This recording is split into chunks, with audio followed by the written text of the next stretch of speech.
Hey everybody, I'm David Rice. I'm back here again for another great episode of Dentistry Unmasked with my partner in crime. Hey, Pam Maragliano Muniz. Welcome. And what's up, David? All is well in the state of Florida. How's Massachusetts treating you? So, if you see the video and not just hear us, you can see I've got an actual sunbeam beaming on me. And I feel like it's from the heavens because we've been trying for so long to get this guest on our podcast. And finally, the planets aligned and we got Dr. Brian Baliwas, SF Dental Nerd. What's up, man? How's it going? I didn't know it was a big thing. I mean, you guys could have just called me and been like, hey, you're doing this now. Like, force the issue. And I would have been like, all right, I would do anything for you too. Write me out. Well, you know what though? I feel like it was worth the wait because we had an interesting conversation at the LA Dental Symposium where we will all just like had time to like hang out together. And I mean, we all know as dentists, like there's things we pay for and there's things that you pay for and you kind of know you're getting taken advantage of, but you don't really know like any better and like what to do about it. So you sort of just like suck it up and pay for it. For example, right? Credit card fees.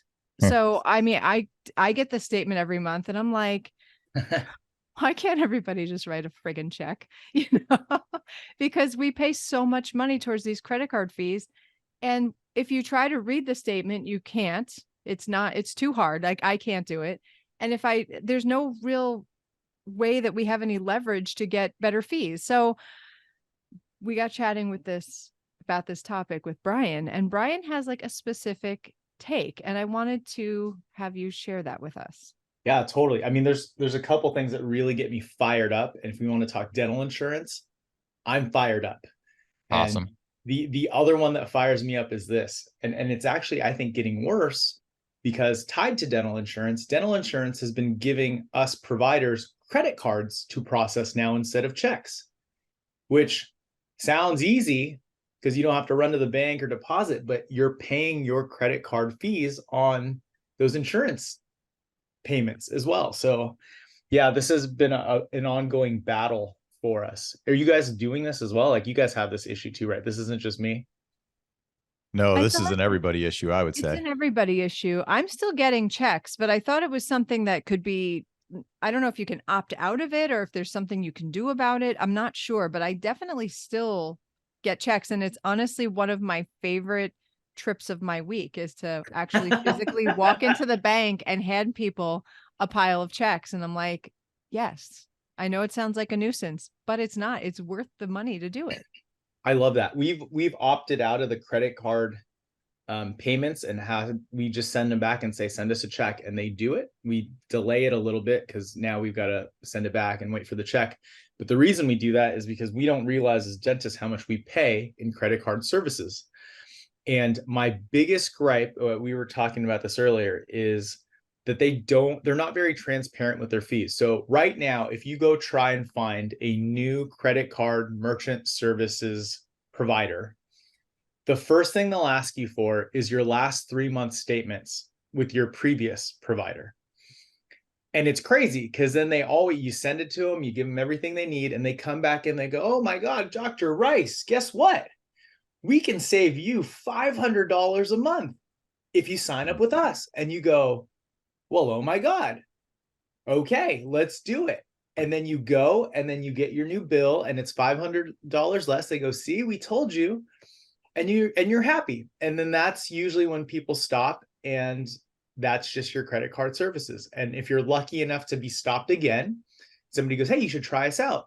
They go, hey, well, send us your last 3 months and let's see what you got. And they go, oh my God, Dr. Rice, we can save you another $600. And you're going, oh my God, like these guys, I mean, I just found somebody better. What's wild is you'll never find a company who will actually break down what they're charging you for. And when you try to ask for that breakdown, the response they give you is, well, it's not apples to apples. And so, you might be paying a certain percentage, but if you compare it to ours, we charge a difference in transactions, or we charge this, or we don't charge you for the machine.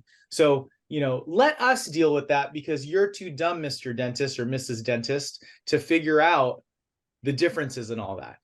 So that's like my biggest gripe with it. Have you guys been getting that too? Like you guys get back like they ask for 3 months of previous statements before they give you a price?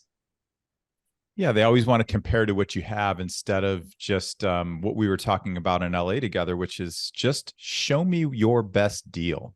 Yeah. Don't try to just lower my deal. Tell me what you're bringing to the table. I fight back all the time, and I've gotten some emails back and forth. Usually they just stop responding because they're like, this dentist is too much to deal with. But I've actually gotten on the phone and gotten somebody to say like, look, if I do that, then I don't make any money. And I was like, aha, that's exactly it. And so, I mean, it's actually pretty simple. If you look at your statement and you take the number that you actually run in credit card payments, let's call it $100,000, right? And then you look at how much they charged you, you can actually, I think we all pass basic math, we can actually divide those two numbers and come up with what percentage of the amount we ran through we got charged. And what's crazy is that's the effective rate. And as long as you're talking effective rate, then you are comparing apples to apples, because you can switch to somebody else, calculate that same thing, and your effective rate is compared to your effective rate. And really, that's all we care about. How much do I get charged for the month? What's wild is they can play around with so many things. They can charge you per transaction, and then they can charge you basis points. You guys know what basis points are with like all the different credit cards? They're Talk to special. us about it. No, I break Yeah. it down because I think people are going to need to hear this. So the credit card merchant service companies are charged by the credit card companies to run said credit card. And each credit card company has a different percentage that they charge that person that you're paying to run credit cards. And then that company charges you a little bit more, and that's okay. Everybody's got to make a little bit of a profit. They charge you a little bit more in order to make money. That's how they make money. Some companies just kind of charge you a flat rate. They go, look, we're just going to charge you 2.5% of whatever you run in credit cards, and that's what we're going to charge you. And it's crazy because if you run a bunch of American Express, that company won't actually make as much money off of you because American Express charges them a ton. Believe me when I say, though, that they're definitely charging you more than American Express charges them. So they're still making some money, but maybe not as much. The best for them is if you run a debit card, because the debit card doesn't charge anything really. Like it's the best of both worlds. So now if you're paying that flat rate and most of your patients are paying with a debit card, they love you. They're going, man, you're our cash cow.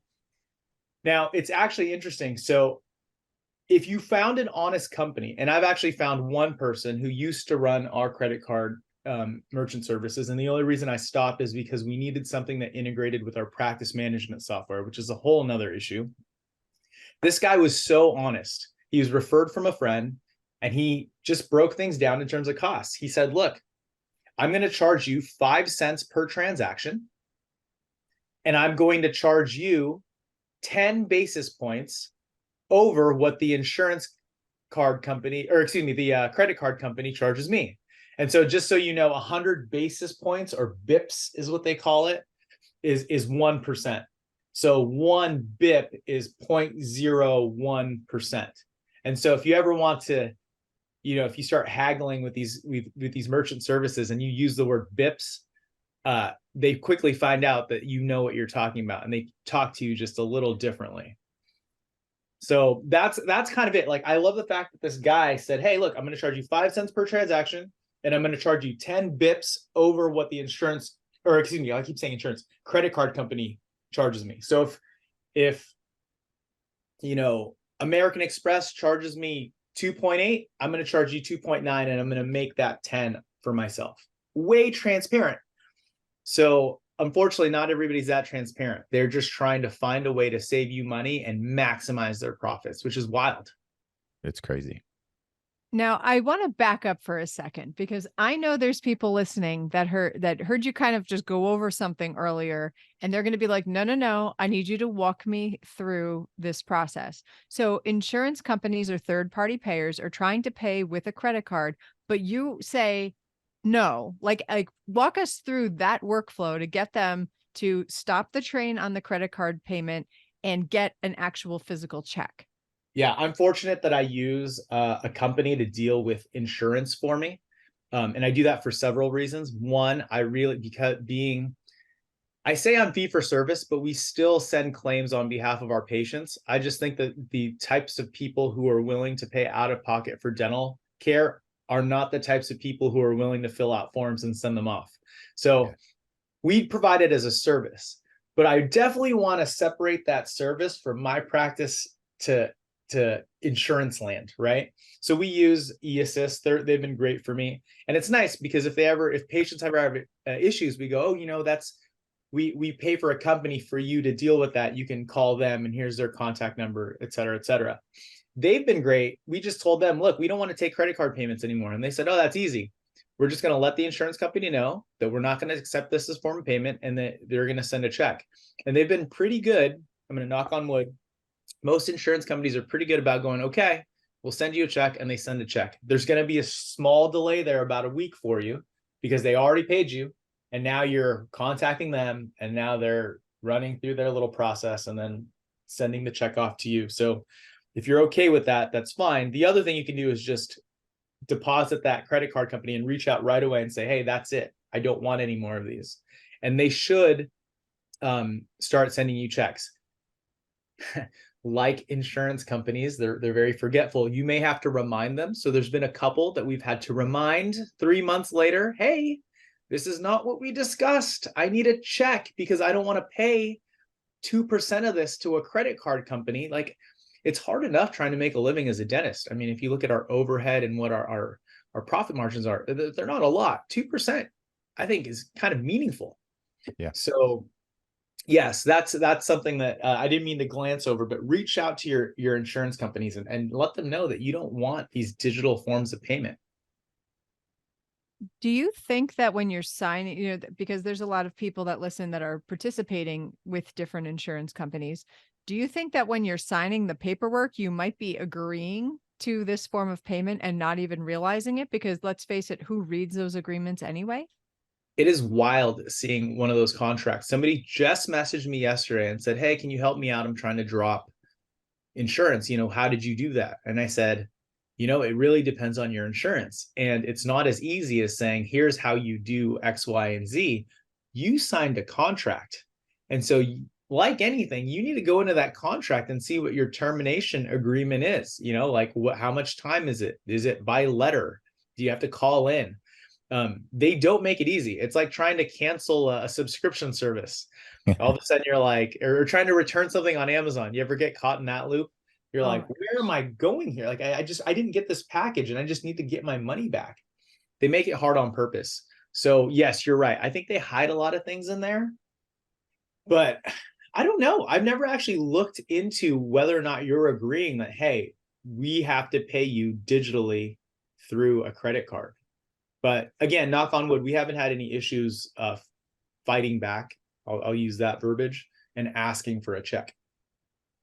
So what about those companies that have a credit card terminal and they look super cool and high tech, but they roll the credit card fee onto the patient? Do you know anybody that's actually doing that?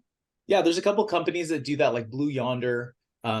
What I don't like about those companies is they fool us again because they think we just don't know any better. And truthfully, we don't. They say, hey, you should use us because our fees are zero. And it's like, well, they're not zero. You're just putting it on the patient. And that's okay. Like, if you were honest about that, I'd have no issues with that. I've gone to plenty of places that have a credit card minimum, or say, hey, by the way, there's a credit card fee. I think as long as we're honest with our patients, and if that fits your practice model, great. I don't know if it fits our practice model here. If we do a lot of bigger cases, a lot of big case fees, it's not absurd to charge somebody $20,000 on their credit card. And then you think about the percentage there. And when they see that number jump up, it's kind of, I don't know, maybe it encourages them to pay by check or to bring in a wad of cash. I don't know. But I think that's just something unique to your individual practice and your philosophy and your culture. Do you guys, I mean, how do you guys feel about using that in your practices and kind of putting that on patients? I don't do it. I feel like it's another line item, and I just feel like it's not really a same. I feel like it's just one more thing that you're like, oh, and by the way, it's almost like post-COVID, that additional fee at a restaurant. If you just charged me like $5 more for my entree, I wouldn't even give it a thought. But the Yeah, fact that you're like, oh, and by the way, we're going to charge you a percentage just because, like, I don't know, it makes me feel like I would have paid it anyway with a tip or with whatever else, or another cocktail. I mean, whatever. I Like, the agree. fact that you just make me have to pay for that kind of just makes me a little, like, it's a little ick. It is. And I feel like just for my own personal use, I'm not sure what cards you guys use, but using Amex all the time, I feel like, hey, I've kind of earned the right to have the particular card that I have. I don't want you to punish me for that. Like, you should be happy to do business with me. It's Yeah. your job. So I Yeah. agree with you, Pam. I feel like we're much better just raise your fees and account for it, and then everybody smiles because we all kind of know what's happening. It happens in every aspect of our life. But Brian, I, you mentioned something else earlier too that caught my attention, and it Mhm. made me think of two things. One is what you mentioned, and that is you found this great guy, and then you had to switch gears at some point because you had to integrate with your practice management software. So that's a thing. And then Yeah. the other thing that I feel, especially younger dentists getting out of the gate who acquire or start up, they work with a lender. And a lot of times lenders like to give you a little bit better rate on the front end so they could bury the credit card processing fee cost over time and make a lot of money that way. So how do we prioritize the things that matter to us? Because clearly our software runs our business, and getting the best loan from the best lender is a priority. But I don't know, how do you look at that as a young dentist and say, hey, I'm cognizant of everything that happens, and here's how I'm going to prioritize and manage it. I like separating that increase in fee and saying that's the cost that I'm paying to integrate with my software. So Yeah. I'll just throw out this number, and um, this will anger some credit card merchant services, but your fee should be close to 2%. I'm just going to throw that out there. I use like our patients use a ton of Amex and whatnot, but like 2% is like that's an excellent range. You should be under 2.5, right?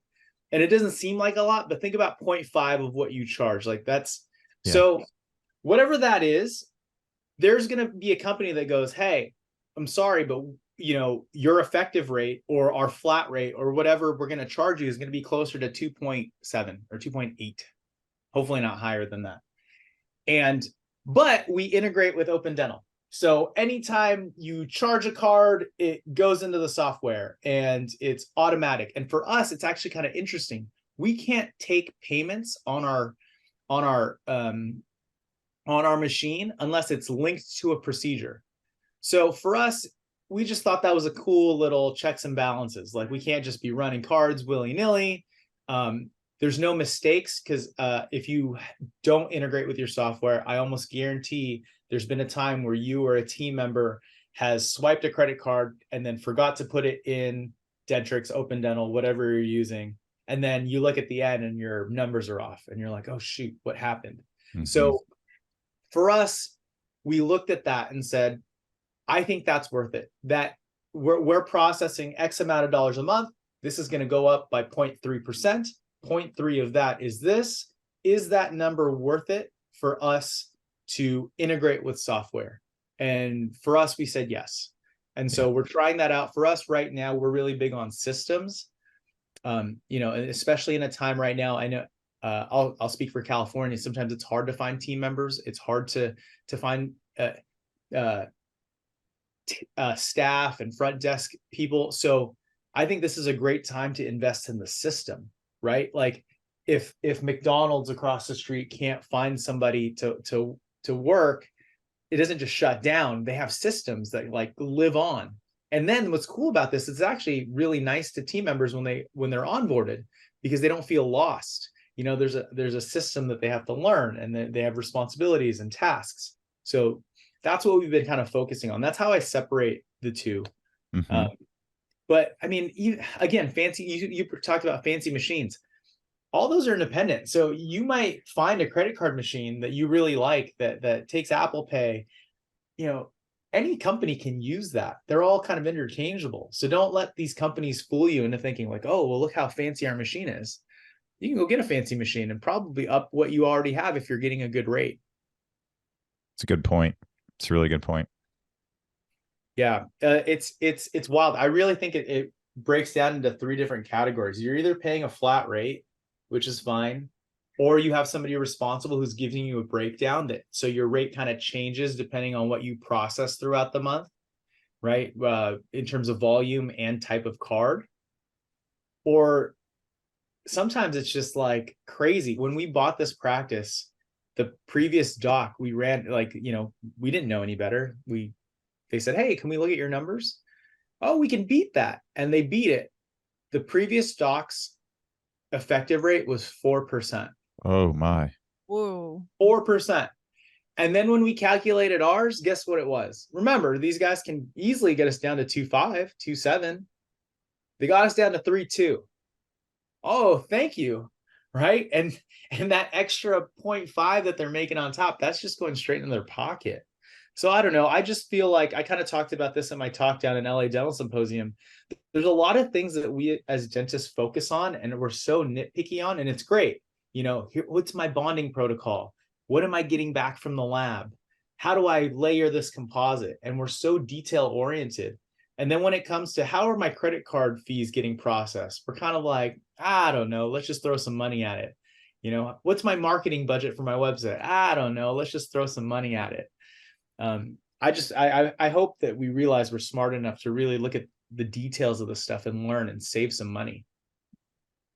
So despite that, now you've done your homework and you're really proactive. And so I'm going to play devil's advocate a little bit because not everybody is that proactive. And I know when I get my statement every month, I look at it and I'm like, ugh, and I just file it away. And so, I mean, so I might be able to be classified as not as proactive in this realm. There are companies that will advocate on behalf of the dental practice. And I know of one in particular, and I'm sure there's many out there that will take your last 3-month statements, tell you what you should get, and kind of argue with that credit card company or encourage you to get with a different credit card company. And then what they'll do is they'll sort of say, all right, we saved you $1,000 this month. You owe us 500. We sort of split the difference there. What's your take on those? I kind of like that. I mean, I like that service, but I'm always like, okay, like if they can do that, can they do it again? Like, can you use the next month, can you sign up again? Because again, we're all kind of aiming towards that low point. My credit card fees when we were using this guy were so good that I had no issues sending my 3 months with the fees on there. And companies were like, I don't know if we can beat that. You know, it's all of a sudden they're kind of backpedaling. A nice little exercise I love that maybe if you don't want to pay this company to do that for you is shop around, but delete everything on those 3 months or delete the little fee that you get. It has the breakdown of credit cards. It has your volume. It has everything they need to calculate a good rate for you, except for your fee. Every now and then you'll get a company that goes, look, all right, well, let's give you this rate based off your volume, especially if you're processing a lot. They'll just give you a good rate and they just want your business. But yeah, I think those companies are helpful. They do the same thing with insurance, right? Like you get people who negotiate your insurance fees. I just think it's crazy as a profession that we need somebody to like negotiate that, you know, like maybe I should start a company that like negotiates better lab work, right? Like, man, I've been getting a lot of remakes. Oh, that's okay. I'm going to write your prescriptions for you and I'm going to see what's going on. And I'm going to make sure this lab really does their job. It's like, would we pay for that? Or would we just expect the lab to just do their job? I couldn't agree with that more because I think Although I like those companies and the service that they provide, I feel like we give way too much away. And we look at everything just like you shared, Brian. We look at it and say, like, oh, it's 1%. Well, it's 1% here and 1% there, and then 1 or 2%. And you add up all those 1%, and all of a sudden we're at like 6, 7%, Yeah. on $1 million or $2 million or $3 million. And that's a hefty chunk of change, as opposed to just having great people, great process in our practice and getting it done and And it advocating for adds up. ourselves.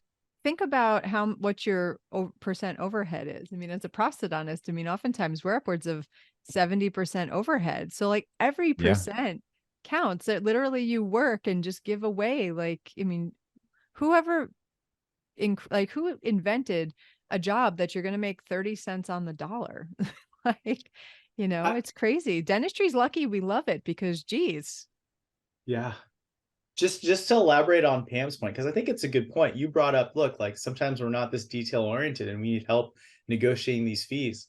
I would actually look at that even more global, because we're dentists, but we're also asked to be business owners if we own a practice. So if you're not that detail oriented, maybe being a practice owner isn't that. Maybe you need to outsource all of that, and maybe that is when you get some sort of DSO involved or some sort of management company. Not because you're like, oh my god, I'm going to make less money. You might actually make more because somebody's actually running your business like a business. I feel like there's too many of us who buy a practice, and we didn't buy a business, we bought a better job. We bought a Hmm. job with a little bit of profit, but we're not great at like looking at the little things. And I'm speaking to myself. There was a time where I had 3 different bonding agents in my office. It's like, what am I doing? Like, and it wasn't until I started seeing follow-up on all those, I'm like, man, like all these kind of look good. Maybe it's technique. Maybe it's not the bonding agent specific. And maybe I need to actually streamline this, provide great service, but also run a business. That's a really great point. Now we only have a few minutes left. And so are there any other points you wanted to touch on this? Because I kind of want to talk about, if you don't mind, sort of the evolution of your Instagram page, because I feel like it went from when I met you, you were just some like funny guy from San Francisco, which I still think you're hilarious. And so like I'll always love you for your humor. But I feel like now it's become more educational, more business oriented, even some clinical tips. Like you've really sort of like funneled in what your Instagram page is about. And I feel like a lot of dentists can and should follow you just for the sake of awareness and learning and, something, even a topic like this that is often overlooked. Yeah, I feel like I've gone through this evolution on my page, and I feel like I used to be a terrible social media person. I would post things, and then like if it didn't get a certain amount of likes, I would delete it. Maybe it wasn't good enough, even though I really felt like it was my voice and I wanted to post it. Or there's a time where I cared about how many people followed me versus how many people I followed. It was like this weird ratio. And you'll still see that. Some people who are like, oh, look, this person only follows 20 people, as if that matters in any way. I don't know. I think as you go through life and you start to really prioritize what's important to you, prioritize time. Like I don't post every day. Why? Because I've got other things that are just more important. And I feel like my page I'm thankful for it. I've met a lot of really cool mentors and people through social media. I wouldn't trade that for anything, but I would also just trade all of social media for clinical skill, right? Like I make such a great living as a dentist, and I get such joy out of it. I think sometimes we get kind of caught up in this world of social media where we're comparing and looking at all these great cases. I was that person, like posting all my great cases, and then you listen to one like Joe Kahn lecture, and his case is all on failures, and you learn so much. And it's like, well, why isn't social media that? Why aren't we more real on social media? Why aren't we showing failures and making it a little bit more educational? So I don't know. I don't think I've got it all figured out, but I've definitely made it so that it doesn't take away from my mental health like it used to. And I want to make sure that it doesn't take away from other people's mental health, as in like, my comments are a little bit more meaningful and tactful, and that I'm not degrading and making people feel worse about what they're doing. So trying to be a little bit more positive on there. Again, I'm not perfect. I'll post things. I can't promise that I won't post something that won't offend somebody tomorrow. But I think it's the point is it's just kind of getting better every day with it. That's awesome. Pam, yeah. I don't know. I feel like somehow you made that relate. It's like stealing 1% of your life away and your wellness away because you're trying to do all these things that maybe you don't need to be doing. And I think that 1% is meaningful. Yeah. We need to audit. I think, you audit your social media, like audit your time, audit whether it's worth it. The big thing during my presentation at LA Dental Symposium you saw was auditing your marketing. What are you paying for? Like, let's just deep dive. You don't have to manage it fully and go crazy. But right now we're talking credit card service. Just audit it. Go print out your last 3 statements and just simple math. Take what you paid and divide it by how much you ran. And what is that percentage? And if it's over, I'll say if it's over 3, you need to DM one of us right now and we'll get you connected to somebody who can help. Mm-hmm. If it's 2.5, that's good, but you could probably do better. You can probably shop around if it matters to you. But yeah, just audit. Just kind of, I don't know. I feel like we need to audit ourselves and our lives a little bit more. Beautifully said. Well, nothing goes faster than this time together. I swear I can't even, like, I wish we had double and triple the time, which just means we're going to get you back here. And maybe we can get Adam on too, and maybe a little Xylo. Yeah. Xylo's running around the office right now. I think she's bothering everybody at lunch, hoping we should have a pet edition. We should have a pet edition. You might have heard some snoring back here. Senorita's enjoying every second of Pandapple being in daycare right now. It's actually one of the questions I get. I get a lot of patients who come in asking about, like, hey, do you know anything about dog care? Because I paid a lot of money to get my dog's teeth cleaned. And so that'd be an interesting topic. I don't know if I'm the guest to kind of enlighten people on dog health or pet oral health, but I know there are products out there that people are selling, using, and it's got to relate somehow to us, right? Yeah, it'd be fun if nothing else. Absolutely. They can guest star. We have the education. We know how to keep people's teeth clean. If we use some of those principles on our pets, maybe not materials, make sure it's safe for dogs or cats. We certainly shouldn't have, edentulous pets around here if we can help it. True that. Pam, take us home. Oh gosh. So Brian, thank you so much for joining us. Follow Brian, SF Dental Nerd. And obviously, do you want people to check out your website? Because it's pretty damn cool. I appreciate it. What is it? Oh, my website? Oh, yeah. aesthetics.com. It's just a little different. Like if you're ever visiting San Francisco and you want some restaurant recs, just go to our website. You won't find some dentistry, but you'll find some awesome sushi restaurants and Michelin-starred restaurants. Just click on faves. Love. Very different. I love it. All right, Brian, thank you so much for joining us. It was amazing seeing you last week, and I look forward to seeing you again. I appreciate you both. I truly love you guys so much, and I appreciate everything that you guys do for dentistry. Oh, thanks. Appreciate you too. Yeah, thank you. All right, everyone. We will see you next week. Cheers. Cheers. Thank you, everyone, for watching or listening to the show this week, and thanks to our guests and sponsors on this episode. Please check out our social media at Dr. Pamela_Maragliano and at Dental Economics Official. Or you can check me out at Ignite DDS or at Dr. David Rice. And go to dentaleconomics.com to receive dental economics. You can choose to receive DE in print or digitally, and you can also get the details of our Principles of Practice Management Conference on our website. If you have topics or guests or anything you'd like to talk about on the show, send us an email to dentistryunmaskpodcast@gmail.com, and we will do our very best to make it happen. Thanks again, and we'll see you next week.